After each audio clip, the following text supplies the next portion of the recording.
When I told my husband my 83-year-old father needed me after emergency surgery, my mother-in-law looked me straight in the eye and said, "A wife's duty comes first." Then Mark slid divorce papers across our kitchen table. "Walk out that door," he said, "and we're done." So I signed them. That wasn't how I expected a 31-year marriage to end. Then again, I had spent most of those 31 years explaining away things I should have faced much sooner.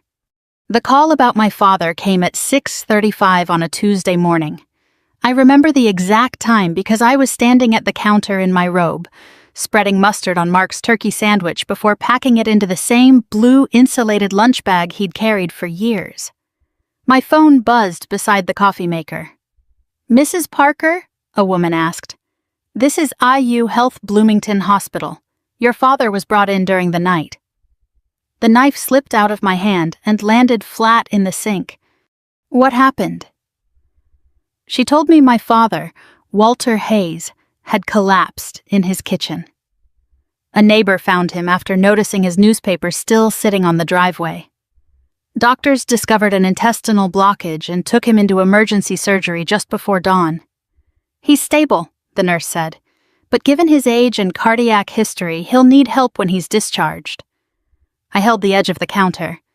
Mark walked in, already dressed for work in gray slacks and a white shirt. He glanced at me, then at the unfinished sandwich. "What's going on?" I covered the phone and said, "Dad had emergency surgery." Mark's expression changed, but not in the way I hoped. "How long are you going to be gone?" Not "is he all right?" Not "do you need me to drive?" Just "how long?" The nurse said they expected to keep Dad for another day or two. After that, he would need someone with him around the clock, at least at first. "I'm coming down," I told her. When I hung up, Mark opened the refrigerator and frowned. "You know Mom's birthday lunch is Saturday." "I know." "You already confirmed the caterer." "I can call them from Bloomington." "That's not the same as being here." I stared at him. "My father just had emergency surgery. And my mother is turning 82. There are moments in a marriage when the truth stands right in front of you, plain as a kitchen chair. You can still walk around it. I had become very good at walking around things. For years I had driven his mother, Evelyn, to podiatry appointments and eye exams. I picked up her prescriptions at CVS, ordered flowers for her friends' funerals, and remembered which cousin's granddaughter was graduating from Purdue. I organized Thanksgiving, paid the property taxes, renewed our insurance, and kept track of Mark's cholesterol medication. I had even postponed my own knee surgery twice because Mark said the timing was bad.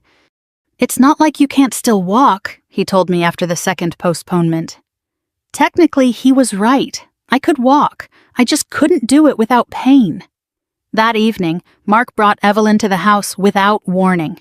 She arrived in a cream-colored coat and carried her handbag with both hands, as though coming to a formal meeting. I had just finished speaking with Dad's surgeon. The operation had gone well, but Dad was weak and confused from anesthesia. I planned to leave at 7 the next morning. Evelyn sat at the kitchen table while Mark poured her coffee. "I hear you intend to abandon everything this week," she said. "I'm going to take care of my father." "He has doctors." "He won't have doctors in his house." She stirred her coffee slowly. "Mark has a career. This family has obligations. My father is family." Evelyn lifted one eyebrow. "Not Mark's family." The words were so cold that for a second I thought I had misunderstood her. Mark stood by the sink, saying nothing. I turned to him. "Are you going to let her speak to me like that?" He sighed as if I were creating a scene. "Linda, nobody is saying you can't visit him." "I'm not visiting him. I'm helping him recover." "You always make everything more dramatic than it needs to be." That was rich coming from a man who had spent the previous few weeks taking late-night calls behind a closed office door. 3 nights earlier, I had passed his study and heard him say, "Those labor adjustments were approved before I got involved. Make sure the dates reflect that." When I stepped inside, he turned his phone face down. "Do you ever knock?" he snapped. At the time, I assumed it was another problem at Mid-States Components. where Mark was vice president of operations and I worked in payroll. The company had been tense lately. Supervisors were complaining about overtime budgets. Mark was coming home later, drinking more bourbon and checking his email during dinner. Still, none of that explained what happened next. He walked to the dining room chair where he had placed his briefcase, opened it, and removed a large white envelope. He set it in front of me. "What is this?" "You know what it is." I pulled out the papers. Petition for dissolution of marriage. My name was typed beneath his. My mouth went dry. "You already had these?" Mark folded his arms. "I had them prepared because I'm tired of living with someone who refuses to put her marriage first." Evelyn looked almost pleased. I skimmed the first page, but the words blurred. The house, the accounts, the debts. Legal language I didn't understand. Mark tapped the table with one finger. "If you walk out that door tomorrow, don't bother coming back." I looked at the man I had married at 25. The man whose shirts I had ironed the night before every important meeting. The man whose mother I had cared for as though she were my own. "You're asking me to choose between my husband and my sick father." "No," he said. "I'm asking you to choose your priorities." My phone rang. Dad! His voice sounded thin and far away. "Sweetheart, you don't have to come down here. I don't want to cause trouble." I turned away from Mark. "You didn't cause anything, Dad. I can manage. You nearly died alone in your kitchen." There was a pause. "I just don't want you paying for me." I looked back at the papers. "I'll be there tomorrow." When I ended the call, Mark held out a pen. For one ridiculous second, I think he expected me to apologize. Instead, I took it. My hand shook so badly the first letter of my name came out crooked. I signed anyway.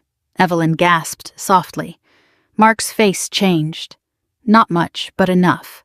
The confidence slipped. "You understand what you're doing." "No," I said, "but I understand what you're doing." I packed one suitcase, 2 work blouses, jeans, medication, a heating pad, and the folder where I kept copies of my employment records. I left my wedding picture on the dresser. At the front door, Mark said, "Once you leave, don't expect me to rescue you." I picked up my bag. "That may be the first thing we agree on." I made it as far as Greenwood before I had to pull into a Meijer parking lot because I couldn't see through the tears. I sat there gripping the steering wheel, wondering whether I had just destroyed my life. Then I kept driving south. At 9:17 the next morning, while I was helping Dad sort his pills at the kitchen table, Mark called 7 times. On the 8th call, I answered. He was breathing hard. "What did you tell them?" "What are you talking about?" "They took my badge. Security walked me out in front of everybody." I stood very still. "Mark!" "They fired me, Linda." Then his voice dropped. "And this has your fingerprints all over it." "Your fingerprints?" I repeated. "Mark, I'm standing in Dad's kitchen in Bloomington." He ignored that. "They said there were irregular approvals, labor reports, overtime classifications. They had copies of emails."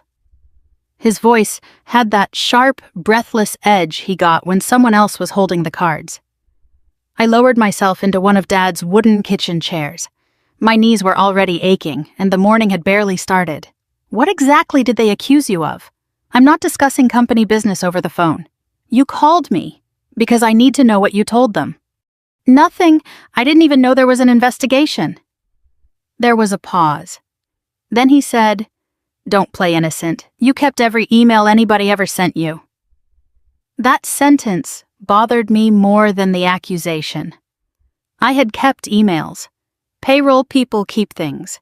Approvals, corrections, timesheets, explanations from supervisors who later swear they never said what they said. It was habit, not a weapon. But Mark sounded as if those records had been sitting in the dark waiting for him. He started pacing. I could hear it through the phone, the scrape of his shoes and the hollow sound of our hallway. "You need to call Robert," he said. "Tell him those adjustments were standard. Tell him I never pressured anyone." "Did you?" "For God's sake, Linda, that isn't an answer." His tone changed instantly. "Look, I was angry last night. The papers were a mistake."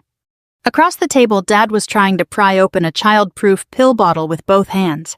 His fingers shook from weakness and frustration. "You had them prepared weeks ago," I said. "I was under pressure. And now you're not?" Mark exhaled hard. "This is bigger than our marriage. If you don't help me, you can forget about the house and your health insurance. You think you can just walk away and still keep everything?" My hand tightened around the phone. "I have to help Dad." "Of course you do." The contempt was back. I ended the call. Dad looked up. "Everything all right?" I reached for the pill bottle and opened it for him. "Not really." He studied my face, but he didn't push. That was one difference between my father and my husband. Dad could see I wasn't ready and leave the door open. The hospital discharged him just before noon. Getting him home took nearly 3 hours, though he lived less than 20 minutes away. A nurse reviewed his medication list twice. Dad forgot the instructions before we reached the elevator. Then he insisted on walking to the car without the wheelchair because, as he put it, "I'm not dead yet." Halfway through the lobby, his knees buckled. The orderly caught one arm. I caught the other. Dad looked furious with his own body. At his house, I made up the recliner with a clean sheet and placed his walker beside it. He hated the walker on site. "That thing makes me look 90. You're 83. Exactly. I've got 7 good years left before I need it." I laughed, despite myself. By 5 o'clock, I had reheated soup, arranged his pills in a plastic organizer, called the surgeon's office, washed 2 loads of laundry, and argued with Dad about whether he could take a shower alone. I went to Kroger for low-sodium soup, bandages, nutritional drinks, and the stool softener the nurse had recommended. At checkout, I used the joint credit card. Declined. I tried again. The cashier, a woman about my age with silver hair pulled into a loose bun, lowered her voice. "It says the account is locked." People were waiting behind me. I could feel them pretending not to listen. I pulled out my debit card. In the parking lot, I checked my bank balance. $6,814. That was what stood between me and legal fees, groceries, gas, prescriptions, and whatever came after 31 years of marriage. For the first time since leaving Carmel, I felt the ground shift beneath me. That night, Dad woke twice because he needed help getting to the bathroom. The first time, he apologized. The second time, he wouldn't look at me. By 3 in the morning, my back hurt from the recliner, and my knees throbbed so badly I pressed the heating pad between them. I lay awake listening to Dad's old refrigerator cycle on and off. I had thought leaving would feel clean, brave, maybe. Instead, it felt like being 56 years old in a dark room, calculating how long your savings might last. The next afternoon, an email came from Angela Morris in Human Resources. The wording was formal. Mid-States had engaged outside counsel to review historical payroll approvals. I was being asked to preserve all work-related messages and files. They wanted to schedule an interview, and I was permitted to have an attorney present. No explanation of Mark's firing, no reassurance about my job, just a request to cooperate. I read the message 3 times. Dad found me at the kitchen table with my glasses pushed up on my head and my wedding ring beside my coffee cup. He pointed at the ring. "You taking that off?" "I don't know." "That sounds like a miserable answer." I looked down at the legal pad where I had listed monthly expenses. "Mark gave me divorce papers." Dad's face changed. "When?" "The night before I came here." He leaned back slowly. "Because of me?" "No, Linda. You didn't do this. If you'd stayed home, you couldn't stand up by yourself yesterday. I would have figured something out. You almost died alone in your kitchen." He looked away, jaw working. "I don't want to be the reason your marriage ends." The words came out before I could soften them. "You didn't break my marriage, Dad. You just gave me a reason to stop pretending it wasn't already broken." The room went quiet. Dad stared at his hands. Finally, he said, "I should have noticed. I made sure you didn't." That evening, Teresa Cole from payroll called me. "I probably shouldn't be calling," she said. "Then don't tell me anything confidential." "I won't," she hesitated. Investigators asked about overtime adjustments from last winter. I remembered them immediately. Mark had wanted several weekend shifts reclassified as discretionary bonuses. I refused because it affected withholding and benefits. He told me another department handled it, I said. Teresa went quiet. What? Some of the approvals have your initials. My stomach tightened. I didn't approve them. I know, I heard you tell him no. Before I could ask more, Dad called from the bathroom. Linda? His voice sounded unsteady. I ended the call and hurried down the hall. Later, after Dad was settled, I contacted Susan Keller, a divorce attorney recommended by a woman from his church. Susan met with me the next morning in her Bloomington office. She wore reading glasses on a chain and had the calm manner of someone who had watched people lie across conference tables for 40 years. She reviewed the papers Mark had given me. "You are not divorced," she said. "I signed them. You signed a proposed petition at your kitchen table. He hadn't even filed it yet." I let out a breath I didn't know I was holding. Susan tapped one paragraph. "He wants you responsible for half the debt while waiving claims to portions of his compensation. This wasn't designed to be fair. It was designed to scare you. He thought I'd stay. He thought you'd obey." That afternoon, Mark formally filed for divorce and asked for temporary possession of the house, claiming I had abandoned the marriage. Then Rachel, his daughter, texted me. "Dad says you walked out when he needed you most." I typed 3 different replies and deleted them all. Finally, I wrote, "There is more to this than you know. I won't discuss your father's employment with you." She didn't answer. At 8:43 that evening, my phone chimed with an automated security alert from my 401k provider. Someone had attempted to reset my password and change the recovery email address. The request came from a device previously used at our house in Carmel. I stared at the timestamp, 43 minutes after Mark had threatened my home and health insurance. The first thing Susan told me was not to accuse Mark of anything. "Suspicion is not proof," she said over the phone the next morning. "And right now, proof is what protects you." I was standing in Dad's kitchen, holding my coffee in one hand and trying to read the security alert without my glasses fogging up from the dishwasher. "So I just ignore it?" "No, you document it, then you lock everything down." That turned into nearly 4 hours of passwords, verification codes, security questions, and phone calls to 3 different institutions. I changed the login for my checking account, email, credit cards, and retirement plan. I froze my credit with all 3 bureaus. I opened a new account at a bank Mark had never used. The 401k representative was polite but careful. She confirmed that someone had attempted to reset my password and change the recovery email, but she could not tell me who. "Can you see where it came from?" I asked. "Only that it originated from a recognized device associated with your prior login history." A recognized device, most likely the desktop computer in our home office, most likely Mark. But Susan was right. Most likely was not enough. Dad sat across from me, watching as I tried to enter a 6-digit code before it expired. "Who designs this stuff?" I muttered. "People who don't have arthritis in their thumbs," he said. The code expired. I gave him a look. He smiled into his oatmeal. Retirement's harder to protect than Fort Knox. It was the first time I laughed that morning.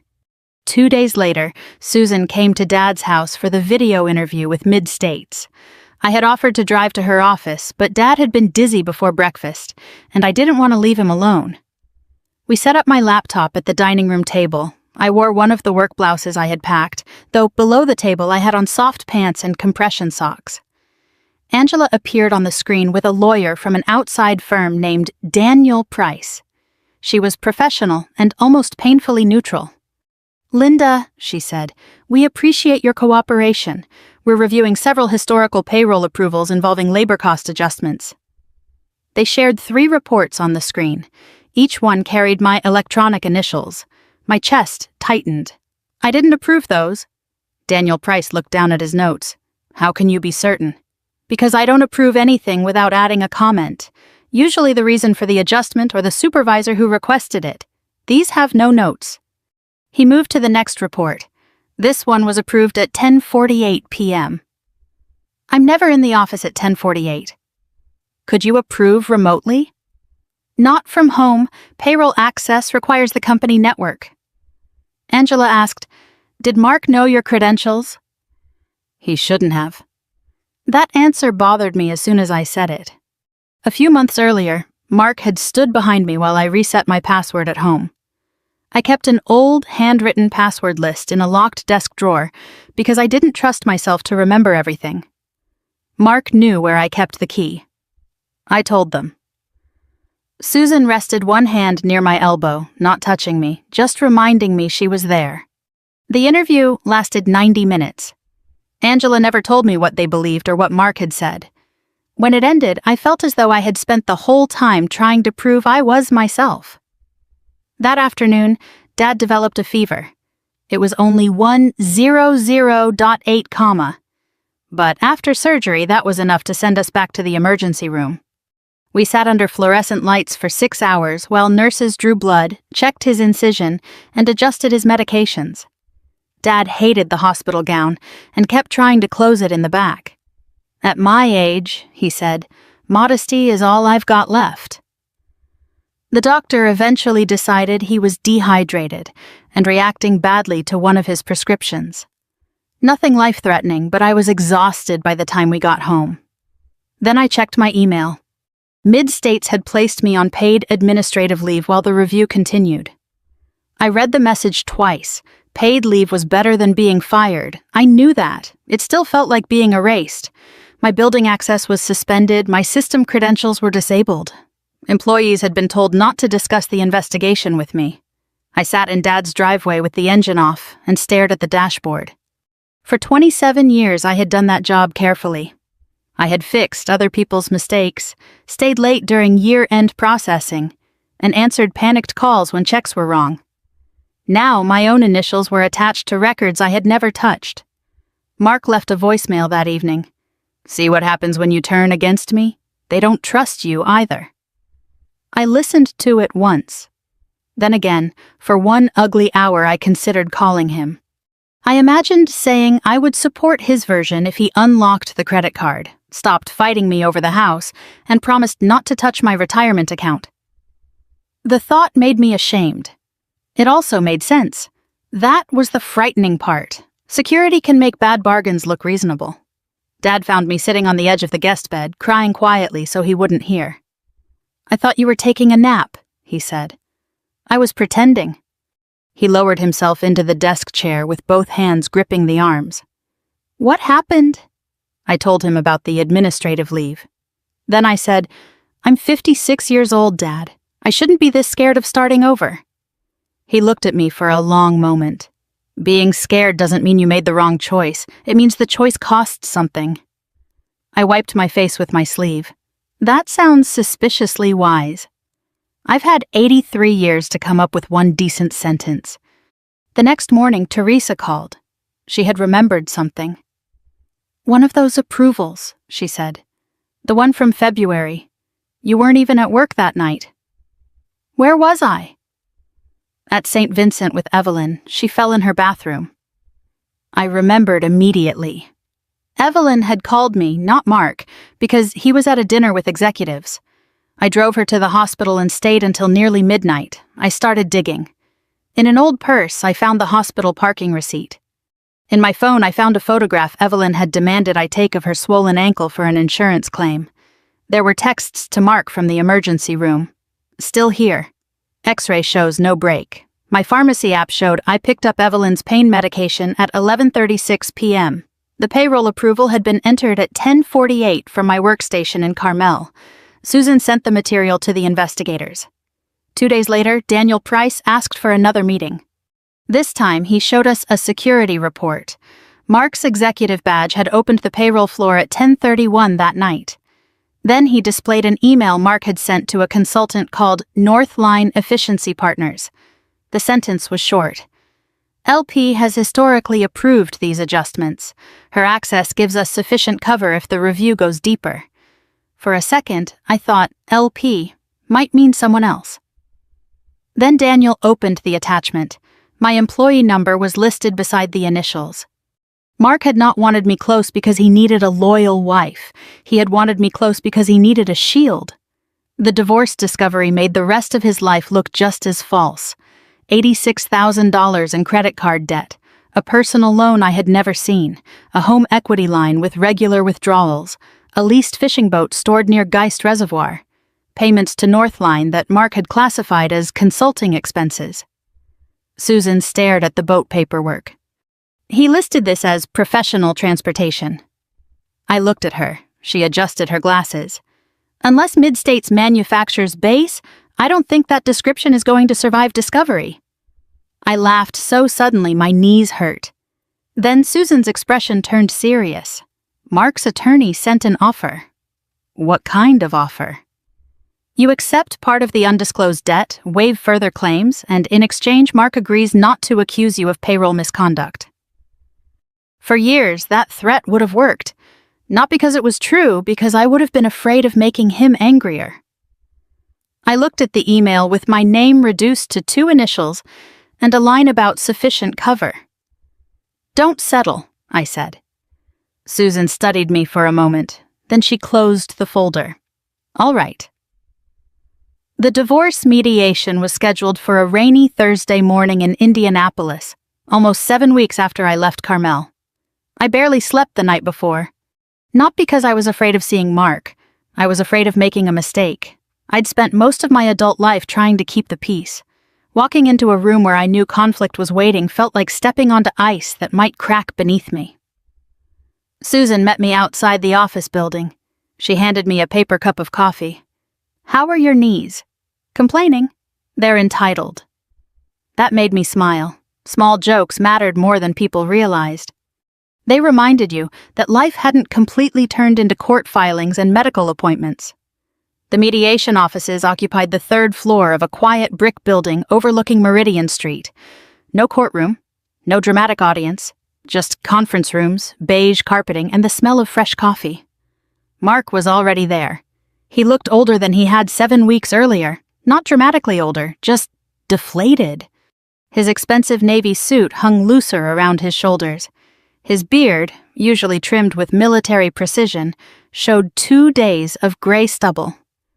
Evelyn sat beside him despite not being part of the legal proceeding. She stood when she saw me. You've certainly made a mess of everything, Susan answered before I could. My client isn't discussing the case outside mediation. Evelyn frowned. I wasn't speaking to you. Susan smiled politely. That's fortunate. I'm billing by the hour. I nearly laughed. It was such a dry response that Evelyn didn't even realize she'd been dismissed. Inside the conference room, the mediator explained the rules. 1 person speaks at a time. Everything remains confidential. The goal is resolution. Mark leaned back in his chair as though this were simply another executive meeting he expected to control. His attorney spoke first. My client maintains that Mrs. Parker voluntarily abandoned the marital residence immediately before his employment difficulties. She also had access to payroll systems now under investigation. I listened without interrupting. The attorney continued, because both parties benefited from Mr. Parker's executive compensation during the marriage, we believe Mrs. Parker should assume responsibility for a portion of the outstanding marital obligations. Susan waited until he finished. Then she opened her folder. She didn't argue. She simply built a timeline. First, the emergency surgery, hospital records, discharge instructions, Walter's medical needs. Second, the divorce petition, prepared before Walter's emergency, not after. Susan slid a copy across the table. So Mr. Parker had already planned to use divorce papers before Mrs. Parker ever left the home. Mark shifted in his chair. His attorney said nothing. Third, the grocery card. Susan produced statements showing the joint account had been locked within hours of Linda arriving in Bloomington. Fourth, the attempted reset of my retirement account. Fifth, the undisclosed loans, the home equity withdrawals, the leased fishing boat, the consulting payments. Every document appeared quietly. No speeches, no dramatic accusations, just paper after paper. The mediator's expression slowly changed. Then Susan reached the final section. She placed the printed email on the table. the one that mentioned LP providing sufficient cover. Mark immediately sat forward. That email is completely out of context. Susan nodded. Perhaps. She slid another document beside it, the building access report. Mark's executive badge entering the payroll department at 10:31 p.m. The payroll approval submitted under my initials at 10:48. Hospital parking receipt showing I was with Evelyn at St. Vincent that same evening. Pharmacy receipt. Text messages. Everything lined up minute by minute. The mediator folded his hands. "Mr. Parker," Mark interrupted. "I wasn't trying to frame anybody." Susan didn't even look at him. She looked at the mediator. My client spent 31 years protecting this man from embarrassment. Then she looked directly at Mark. "The first week she stopped protecting you, your entire story fell apart." Silence settled over the room. Finally, Mark looked at me. "I needed you." The words surprised me. For just a second, I almost believed they were sincere. Then he continued. "You knew how payroll worked. You could have explained everything." There it was. Not, "I needed my wife. I needed you." He meant, "I needed someone to clean up after me." I leaned forward. "You didn't want me to stay because you loved me." He stared at me. "You wanted me close enough to blame." His face reddened. After 31 years, I deserved loyalty. I shook my head slowly. Loyalty isn't helping someone bury another person's future. Nobody spoke for several seconds. Finally, the mediator cleared his throat. "I believe we're reaching the point where litigation presents significant risks for one party." Mark's attorney requested a private caucus. They left the room. Susan quietly took a sip of coffee. "You did well. I feel sick. That's normal. I thought I'd feel stronger." She smiled gently. "Strength usually feels a lot like exhaustion." 45 minutes later, everyone returned. The tone had changed. Mark's attorney no longer argued. He negotiated. The marital home would be sold. My retirement account would remain entirely mine. The concealed personal loans connected to the fishing boat and executive advances would remain Mark's responsibility. Neither of us could interfere with the other's financial accounts. Communication would go through attorneys unless there was a genuine emergency. It wasn't a fairy tale victory. Legal fees had already consumed thousands of dollars. Selling the house would hurt. I'd still have to start over at 56. But for the first time, I wasn't negotiating from fear. A week later, Mid-States invited employees to a company-wide meeting at a conference center near Keystone at the Crossing. By then, the investigation had officially cleared me. My paid leave ended. Robert Gaines, the company's founder, stood at the podium. He never mentioned Mark's name. Instead, he addressed the employees. "Our internal review found errors in overtime classifications that affected a number of people. Corrected payments, including interest where appropriate, will begin next week." A murmur spread through the room. Some employees looked relieved. Others looked angry. Robert continued. "We also discovered that several employees consistently maintained accurate documentation despite significant pressure. Their professionalism allowed us to correct these problems." He didn't point toward me. He didn't need to. After the meeting ended, Robert approached quietly. "I wanted to thank you personally." "I just followed policy," he smiled. "You followed it when following it wasn't convenient." I shrugged. "I was mostly afraid of getting the numbers wrong." Sometimes that's exactly what integrity looks like. As I walked toward the exit, people stopped me one after another. A warehouse supervisor shook my hand. "My wife needs dental work. Those corrected overtime checks are going to help." A maintenance mechanic smiled. "You always told us to keep copies of our timesheets." Teresa hugged me. "I've been telling people for years your filing cabinets would save civilization." I laughed. "So that's my legacy.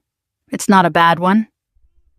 Outside, the October air felt cool against my face. I had almost reached my car when I heard Mark's voice. "So this is what you wanted?" He stood near the parking lot entrance, not inside the meeting, outside, waiting. His suit looked wrinkled, his eyes were tired. "You enjoying this?" "I'm going home. You could have stopped all of this." I looked at him for a long moment. Then I said quietly, "That's been the problem, Mark." "What does that mean?" "For 31 years, you believed stopping consequences was my job." He stepped closer. "You owe me." Several employees exiting the building turned toward us. Mark noticed. His shoulders stiffened. A security officer walking the parking lot glanced in our direction. Immediately, Mark lowered his voice. The confidence disappeared as quickly as it had arrived. There was nothing left to perform. I opened my car door. "I hope someday you understand the difference between needing help and expecting someone else to carry the weight of your choices." Then I drove away. That evening, Evelyn called. She didn't apologize. Not really. I suppose Mark was under more pressure than anyone realized. I waited. "But you could have handled this privately." "There wasn't anything private about handing me divorce papers." "He isn't doing well." "I know. You should call him." I looked out the kitchen window at Dad sitting on his porch, wrapped in his old army blanket, watching the sunset over the maple trees. Then I remembered something Evelyn had said the night everything changed. "Your father isn't Mark's family," I answered softly. "He needs his lawyer, a counselor, and time. Linda, you told me I had to choose what family came first." Silence. "You were right." Then I ended the call. A few minutes later, I carried 2 mugs of coffee onto the porch. Dad looked at me. "Did you win?" I sat beside him. After thinking about it for a while, I smiled. "I don't think I won." "What then?" "I finally stopped losing." Spring arrived quietly that year. Not with dramatic changes, just little things. The maple tree outside Dad's house started showing green buds. The mornings didn't bite quite so hard. I found myself opening the windows while making coffee instead of reaching for another blanket. The divorce became final on an ordinary Wednesday. No celebration, no dramatic courtroom speech, just a judge signing paperwork that officially ended 31 years of marriage. When Susan called, she simply said, "It's done." I thanked her. Then I hung up and went outside to help Dad refill his bird feeder.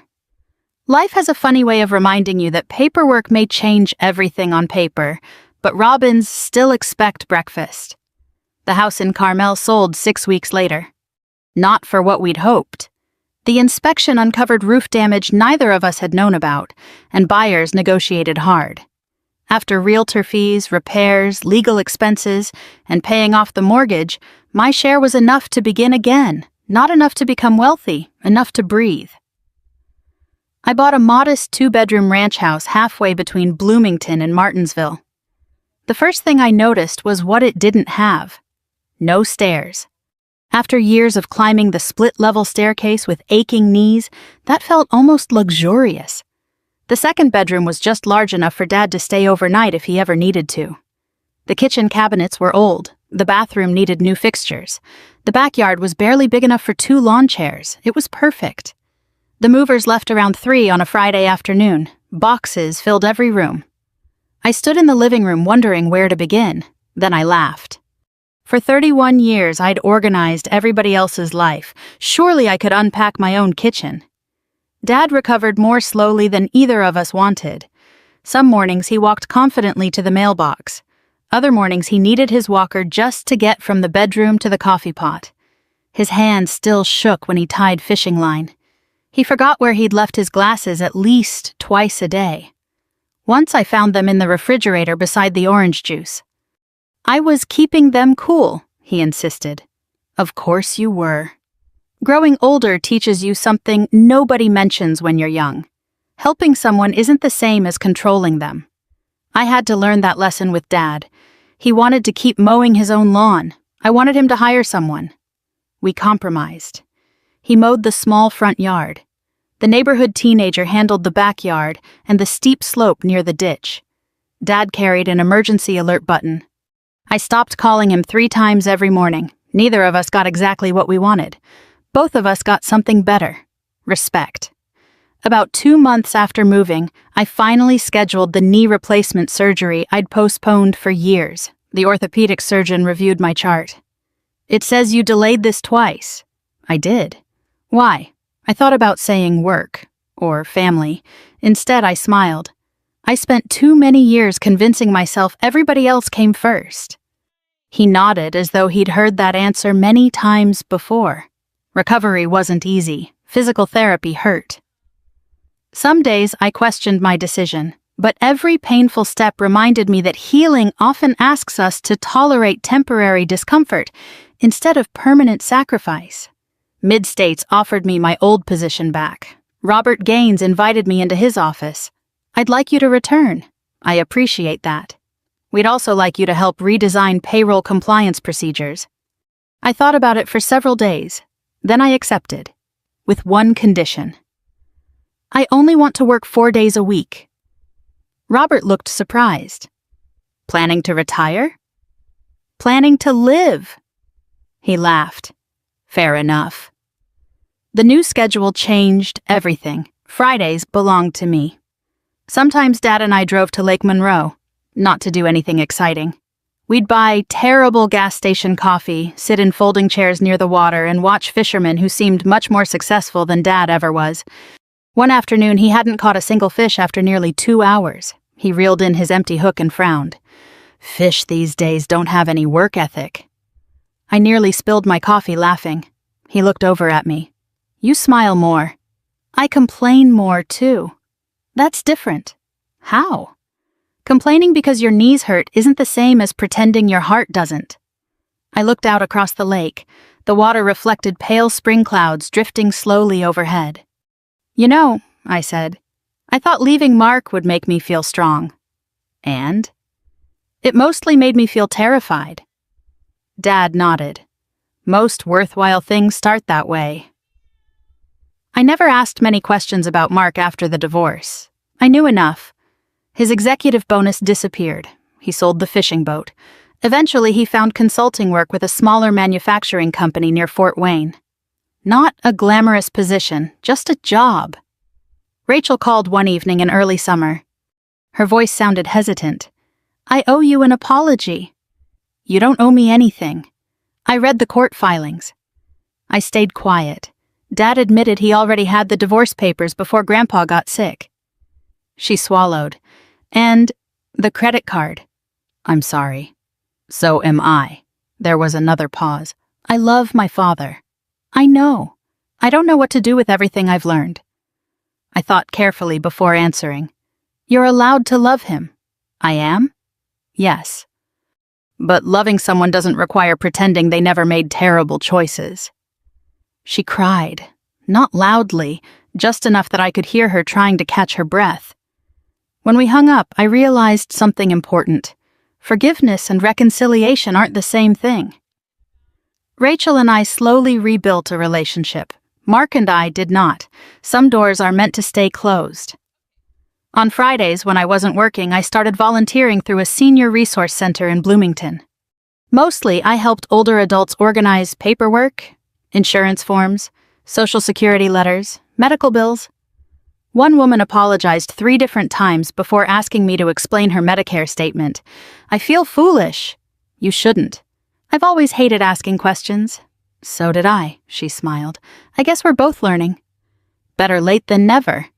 One afternoon, while unpacking the final box from my old house, I found the copy of the divorce papers Mark had pushed across our kitchen table. The pages were slightly bent. Coffee had stained one corner. I sat quietly for several minutes. I remembered Evelyn folding her hands, Mark sliding the envelope toward me, my own hand shaking while I signed. At the time, I thought that signature meant I had lost everything. Now I understood something different. The paper hadn't changed me. The decision had. Not because I felt brave, I didn't. I felt frightened, heartbroken, completely uncertain. But I walked through that door anyway. I slipped the papers into a folder with the final divorce decree, not as a trophy, not as proof that I'd won, just as a reminder that sometimes the hardest choice becomes the beginning of the life you didn't know you were allowed to have. Looking back now, people occasionally ask whether I planned my revenge. I always smile. There wasn't some brilliant scheme. I didn't expose Mark. His own decisions did that.